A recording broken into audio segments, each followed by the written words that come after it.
నృసింహుడు ఎప్పుడు భక్తులను అభయస్వరూపుడుగానే గోచరిస్తాడు. ఆ స్వామి నామాన్ని ఒక్కసారి స్మరించినా చాలు, విషబాధలు పోతాయి. అనేక రకాల రోగాలను, కాలసర్పదోషాలు, సర్పదోషాలు, అపమృత్యువులను, అకాల మృత్యువులను తొలగించే శక్తి నృసింహోపాసనలో ఉన్నది. కనుక నృసింహోపాసన మృత్యుంజయోపాసన. నృసింహుడు ప్రధానంగా అగ్నితత్వ స్వరూపుడు. నృసింహతత్వంలో పాటు సుదర్శన తత్వాన్ని కలిపి ఉపాసించడం సాంప్రదాయం. ఈ రెండు కూడా రక్షా స్వరూపములే. ఈ సమయంలో ఉభయులు మనలను, ప్రపంచాన్ని రక్షించాలని ప్రార్థన చేయాలి. నృసింహ నామాలు కూడా చాలా విశేషంగా శాస్త్రాలు చెప్తున్నాయి. అవి జ్వరహర నృసింహుడు.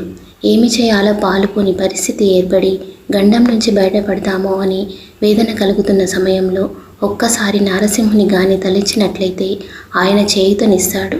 నృసింహ ద్వాదశ నామాలు. ఇవి ఎలాంటి రోగాలనైనా పోగొడతాయి. ప్రస్తుత సమయంలో ప్రతి వారు ఈ నృసింహ నామాలను జపం చేసుకుంటూ ఉంటే విశేషమైన ఫలితం లభిస్తుంది. చేతిలో భస్మం కానీ కుంకుమ కానీ పట్టుకొని నృసింహ మంత్రములను పఠనం చేసి ధరిస్తే రక్షణ లభిస్తుంది. ఇవి నామమంత్రములు. దీనికి మాలా మంత్రం, మంత్రరాజమని పేరు. బాధ తీవ్రంగా ఉంటే ఈ నామాలను 100 మార్లు పఠించమని చెప్తారు.